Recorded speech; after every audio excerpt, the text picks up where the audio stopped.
तभी नाग नागिन उसी धुन में खींचे चले आ रहे थे। बहुत साल पहले की बात है। गौरी गांव के जंगल में थी एक बड़ा सा हवेली।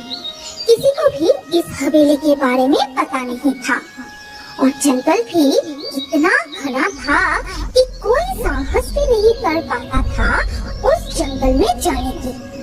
इसीलिए सारे पशु पक्षी जंतु निश्चिंत होकर उस जंगल में रहते थे। लेकिन उस जंगल में जो हवेली था वहाँ पर तो बड़ी भारी नाग और नागिन रहती थी। वो नाग नागिन हर सुबह सूर्य उदय होने के साथ साथ सूर्य देव की तपस्या करते थे। सूर्य की रोशनी के द्वारा वो अपनी शक्तियाँ बढ़ाते थे।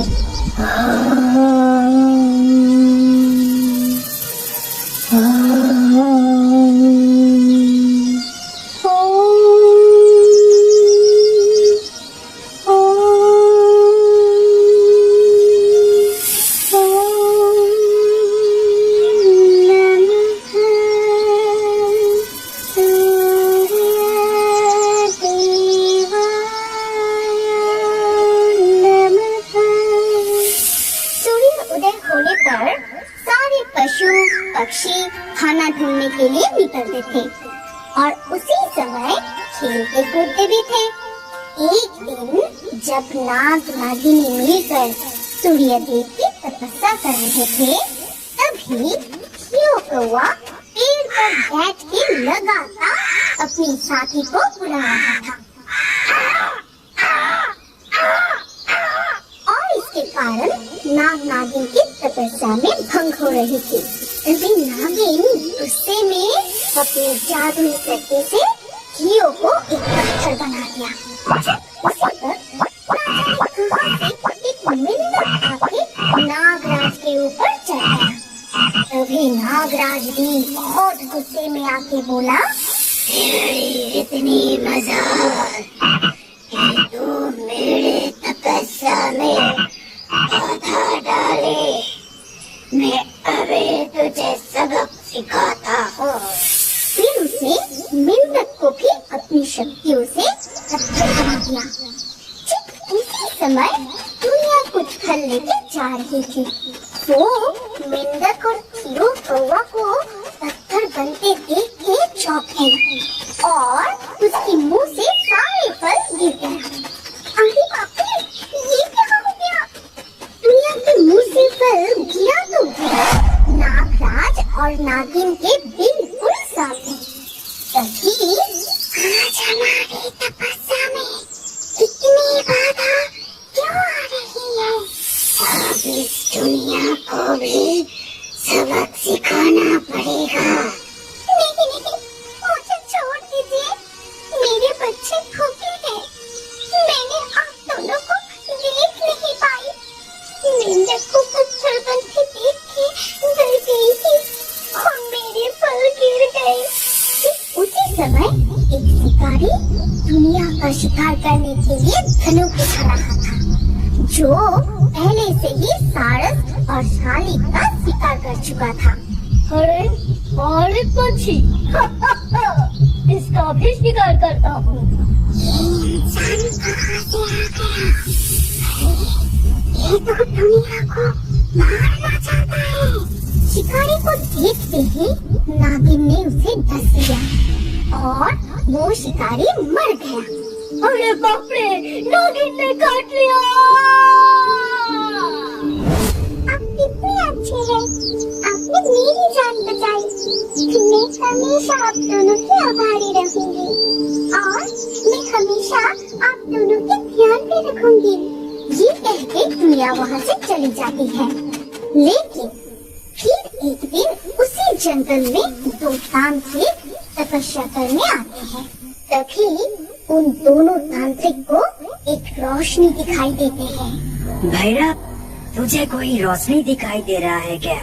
हाँ भैरव, दिखाई दे रहा है, लेकिन इतनी रात को इस जंगल में ये रोशनी कुछ अजीब सा नहीं है? चल भैरव, ये रोशनी जिधर से आ रहा है उधर चलते हैं। फिर वो दोनों रोशनी की तरफ जाते हैं और वहाँ पहुँच के उनको वो हवेली दिखाई देता है जहाँ नाग नागिन खेल रहे थे और वो दोनों माथे पे मणि धारण किए हुए थे जिससे इतनी तेज रोशनी निकल रही थी। नाग नागिन को देखते ही गैरव कहता है, अगर ये मणि हमें मिल जाए तो हम दुनिया के सबसे शक्तिशाली तांत्रिक बन जाएंगे और बहुत अमीर बन जाएंगे। अभी इनको छोड़ देते हैं, लेकिन दिन के उजाले में इनके शक्तियाँ कम हो जाते हैं, तभी इन दोनों को बंदी बनाना होगा। ठीक है, तो चलो अब चले। फिर पूरी रात भैरव और गैरव तांत्रिक आग जला के पूजा पाठ करते रहे और सुबह होते ही दोनों तांत्रिक मिलकर बीन बजाना शुरू कर देते हैं। तभी नाग नागिन उसी धुन में खींचे चले आ रहे थे। बंद करो ये धुन, मेरा सर दर्द से फट रहा है। मैं और सहन नहीं कर पा रहा हूँ, मुझे बहुत कष्ट हो रहा है। ठीक है, बीन बजाना बंद करता हूँ, लेकिन पहले बोलो वो मणि कहाँ है? हमें वो मणि दे दो, नहीं तो तुम दोनों को हम बंदी बना लेंगे। ओ मणि हम कैसे दे सकते हैं? मणि तो हमारा जीवन है, हमारा शक्ति है। मणि बिना हम मर जाएंगे। ठीक है, जब तक तुम हमें मणि नहीं दे देते हम बीन बजाना बंद नहीं करेंगे और तुम दोनों को हमेशा के लिए बंदी बना के रखेंगे। ये कह के फिर से दोनों बीन बजाना शुरू करते हैं और नाग नागिनी तड़पते रहते हैं। ये सब कुछ टुनिया पेड़ पर बैठी देख रही थी। फिर टुनिया वहाँ से जंगल में पंछियों के झुंड की तरफ चली गई। वहाँ जाके टुनिया सबको पूरी घटना बताई और चील, बाज, तोता से मदद मांगी। फिर वो चारों मिलके तांत्रिकों के पास जाते हैं और तांत्रिकों के पास पहुँचते ही बाज भैरव के बीन छीन लेता है और चील भैरव के बीन छीन लेता है।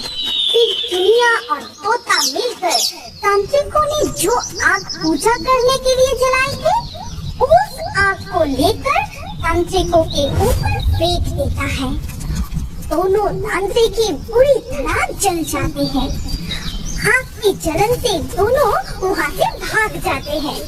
इसके बाद नाग कहता है, तुम सब मिलके हमारे जान बचाए, तुम सबका बहुत बहुत शुक्रिया। आज तुम सब ना होते तो हम सच में मर जाते और हमारा मणि भी छीन जाता। आज हम तुम्हें कुछ देना चाहते हैं, तुम सबको जो मांगना है आज मांग लो। नागराज, अब सब क्यों कौवा और मेंढक को पत्थर से आजाद कर दीजिए, वो भी हमारी साथी है। हाँ नागराज, उनको क्षमा कर दीजिए, वो फिर से कभी ऐसा नहीं करेगा। हम सब मिलके उनको समझा देंगे और हम भी सतर्क हो जाएंगे ताकि आप दोनों की तपस्या में कोई बाधा न आए।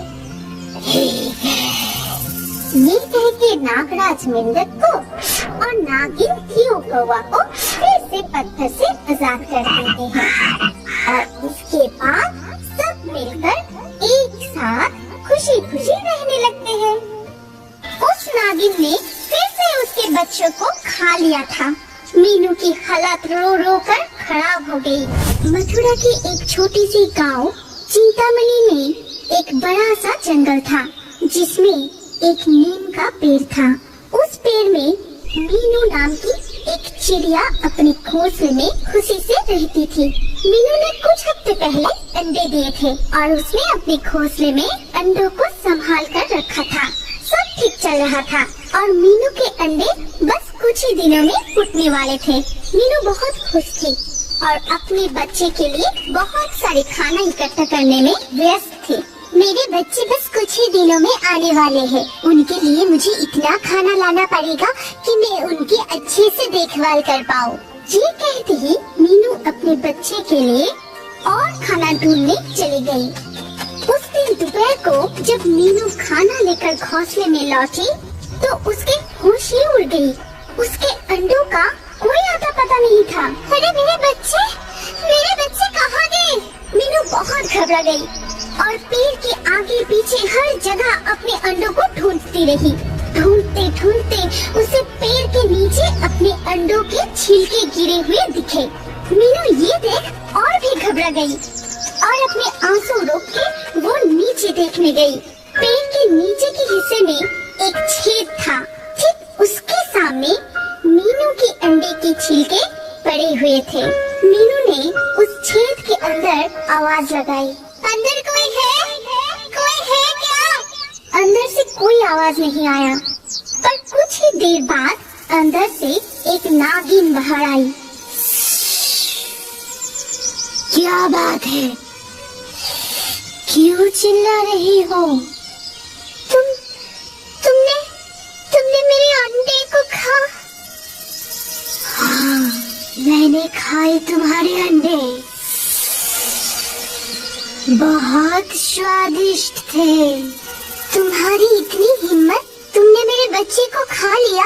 ये कहते ही मीनू रो पड़ी। मैंने तुम्हारा क्या बिगाड़ा था? कुछ नहीं, मुझे बस बहुत भूख लगी थी। तुम मेरे पेड़ पे क्यों आई? चले जाओ यहाँ से। मुझे ये पेड़ पसंद आ गई इसीलिए। तुम क्या कर लोगी अगर मैं यहाँ रहूँ तो? चलो निकलो यहाँ से, मुझे अभी सोने जाना है। ये कह के नागिन पेड़ के छेद के अंदर चली गई। मीनू बहुत दुखी थी और वो बहुत रो रही थी। धीरे धीरे दिन बीतने लगे। मीनू भी धीरे धीरे ये गम भूलने लगी। कुछ दिन बाद उसने फिर से नया अंडे दिए। इस बार वो अपने घोंसले में ही बैठी थी ताकि कोई उसके अंडों को छू ना पाए। पर एक दिन सुबह उसने फिर अपने अंडे के छिलके को अपने घोंसले में बिखरा हुआ पाया। उस नागिन ने फिर से उसके बच्चों को खा लिया था। मीनू की हालत रो रो कर खराब हो गई। उसने इस बार कितने सपने देखे थे अपने बच्चों को लेकर, पर सब कुछ खत्म हो गया था। एक दिन चीकी उसके घोंसले में हालचाल पूछने आई। तभी मीनू बहुत रो रही थी। अरे मीनू, तू रो रही है? क्या हुआ तुझे? फिर मीनू चीकी को सारी बात बताने लगी। क्या? उस नागिन की इतनी हिम्मत? मैं अभी उसे मजा चखाती हूँ। अरे चिचकी रुक जा, ऐसे नहीं होगा। कोई और तरकीब सोचना पड़ेगा। कोई और तरकीब? रुको, मेरे पास एक आइडिया है मीनू। कैसा आइडिया? तू अगली बार जब अंडे देगी तो वो अंडे हम मेरे घर में छुपा देंगे और यहाँ कुछ नकली अंडे रख के उनमें गोंद लगा देंगे। उसे खाने पे नागिन जिंदगी में कभी भी तेरे अंडे तो क्या कुछ भी खा नहीं पाएंगे। कैसा लगा मेरा प्लान? वाह, बहुत अच्छा आइडिया है चिचकी। इसे वो नागिन फिर कभी भी मेरे अंडे पर नजर भी नहीं डालेगी। कुछ ही हफ्ते बाद ही मीनू ने फिर से अंडे दिए। इस बार चिकी के प्लान के मुताबिक अंडे फूटने के कुछ दिन पहले मीनू ने अपने अंडे चिकी के घर में रख दिए और अपने घर में नकली अंडों में गंध लगा के खुद खाना ढूंढने चली गई। वापस लौटते ही उसने देखा कि घोंसले में अंडों के छिलके गिरे हुए हैं और वो ये देखकर खुश हो गई और वो पेड़ के नीचे वाले छेद के बाहर जाके खड़ी हो गई। अंदर थोड़ा झांक कर मीनू ने जोर जोर से कहा, क्या नागिन, कैसे लगे मेरे अंडे? नागिन के मुंह गंध के कारण चिपक गया था और नागिन कुछ भी नहीं बोल पा रही थी। अब मजा आया ना? आइंदा कभी मेरे अंडों की तरफ देखना भी नहीं। तुमने मेरे बच्चों को खाया है, उसके आगे ये सजा तो कुछ भी नहीं। अब तुम भुगतो। ये कहते ही नागिन को उसके हाल पर छोड़ के मीनू चिकी के घर में चली गई। वहाँ पहुँचते ही मीनू ने चिकी का शुक्रिया अदा किया। चिचकी, तेरा ये एहसान मैं जिंदगी में कभी नहीं भूलूंगी। तेरा बहुत बहुत शुक्रिया। अरे मीनू, दोस्त होते किस लिए है? कोई शुक्रिया वुक्रिया की जरूरत नहीं है। इसके बाद कुछ ही दिनों में मीनू के अंडे फूट गए और उनमें से प्यारे प्यारे 3 बच्चे बाहर आए। मीनू की खुशी का ठिकाना ही नहीं था। मीनू फिर अपने बच्चे को लेकर वापस अपने पेड़ पर लौट आई। वहाँ आते ही उसने देखा कि नागिन नीचे लेटी हुई है और हिल नहीं रही है। मीनू अपने बच्चे को घोंसले में रखकर नीचे देखने गई कि बात क्या है। क्या हुआ नागिन? मीनू की आवाज सुनते ही नागिन थोड़ा सा हिल उठी। फिर नागिन के आँखों में आंसू आ गई और वो रो पड़ी। नागिन को अब तक अपने पापों का सजा मिल चुका था और उसको अपनी गलती का एहसास भी हो गया था। उसे बुरी तरह रोते देख मीनू को बिल्कुल भी अच्छा नहीं लगा। नागिन कितनी भी बुरी ना हो, मीनू किसी को दर्द में छोड़ नहीं सकती थी। उसने नागिन से पूछा, तुम्हें अपनी गलतियों का एहसास हो गया है ना? नागिन ने अपने सिर हाँ में हिलाया। ठीक है, मैं तुम्हारी मदद करती हूँ, लेकिन एक शर्त पे। नागिन ने इस बात पर भी अपने सिर हाँ में हिलाया। मेरा शर्त ये है कि आज के बाद तुम किसी की भी जान नहीं लोगे, किसी के भी अंडे और उनके बच्चों को कभी भी किसी तरह से चोट नहीं पहुँचाओगे। क्या तुम वादा करती हो? नागिन इस पर भी राजी हो गई और फिर से रोने लगी। अपना वादा याद रखना, इसे तोड़ना मत। फिर मीनू चिकी के घर की तरफ उड़ गई। वहाँ पहुँचते ही मीनू ने चिकी को नागिन की बुरी हालात के बारे में बताया। चिचकी, हमें नागिन की मदद करना चाहिए। उसको मैंने शर्त दिया है कि वो मेरे तो क्या, किसी के भी अंडे नहीं खाएंगे। तुम बहुत ज्यादा ही अच्छी हो। अगर उसने फिर से तुम्हारे बच्चों को चोट पहुंचाया तो तुम क्या करोगी? नहीं चिचकी, वो ऐसा नहीं करेगी। मैंने कहा है कि मैं उसे इसी शर्त पे मदद करूंगी। अगर हम उसकी मदद नहीं करेंगे तो वो कुछ खा नहीं पाएगी और मर जाएगी। मैं किसी को मारना नहीं चाहती। अच्छा ठीक है, मैं कोई तरकीब ढूंढती हूँ। तुम अपने बच्चों के पास जाओ। मीनू अपने घर लौट आई और दूसरी तरफ चिकी गोंद को हटाने के लिए कोई तरकीब की खोज में जंगल में घूमती रही। आखिर में उसे एक बूढ़ा कौवा मिला जो इस जंगल को बहुत अच्छे से जानते थे। चिकी ने सोचा कि उनके पास कोई ना कोई तरकीब जरूर होगा और उसने उनको पूरी बात बताई। अच्छा, तो ऐसी बात है। क्या आपको कोई तरीका पता है इसको ठीक करने का? हाँ तो, और इसके लिए तुम्हें मुझे वादा करना पड़ेगा कि तुम ये बात किसी को नहीं बताओगे। नहीं, मैं क्यों किसी को बताऊंगी? मुझे तो बस अपने दोस्त की मदद करनी है। ठीक है, तो सुनो। जंगल के उस पार चमत्कारी जड़ी बूटी के कई पौधे हैं। ये बात किसी को नहीं पता। उनके पत्ते कुछ भी ठीक कर सकते हैं। क्या सच में? हाँ, पर किसी को बताना नहीं। वो जड़ी बूटियाँ छिपे हुए हैं और उनके सिर्फ 4 ही पत्तियाँ होती है। मैं तुम्हें सिर्फ इतना ही बता सकता हूँ, बाकी तुम्हें खुद ही ढूंढना पड़ेगा। ठीक है, आपका बहुत बहुत शुक्रिया। चिकी फिर जंगल में उड़ गई और जड़ी बूटियाँ ढूंढने लगी। घंटे बीत गए थे, वो बहुत थक गई थी और शाम भी होने वाली थी। तभी उसको नीचे बहुत सारे छोटे पौधा नजर आए और उनमें सिर्फ 4 ही पत्ते थे। अरे, मिल गई जड़ी बूटी। चिकी ने एक पत्ती तोड़ ली और जितनी जल्दी हो सके उतनी जल्दी मीनू के घर चली गई। अरे चिचकी, कहाँ रह गई थी तू? मुझे कितनी चिंता हो रही थी पता है? अरे मैं बिल्कुल ठीक हूँ। चल अब नागिन के पास। मुझे गोंद हटाने का टोट मिल गया। सच में? अच्छा चल। फिर वो दोनों नागिन के पास चला गया और चिकी ने नागिन के मुंह में जड़ी बूटी के पत्ते का लेप लगा दिया और सच में ही नागिन के मुंह से गोंद हट जाने लगा। कुछ ही देर में उसके मुंह से पूरा गोंद हट गया। तुम्हारा बहुत बहुत शुक्रिया दोस्त। तुम नहीं होती तो शायद मैं जिंदा ही नहीं रह पाती। मुझे माफ करना और तुम्हारे शर्त के मुताबिक मैं अपना वादा जिंदगी भर निभाऊंगी और किसी को भी चोट नहीं पहुंचाऊंगी।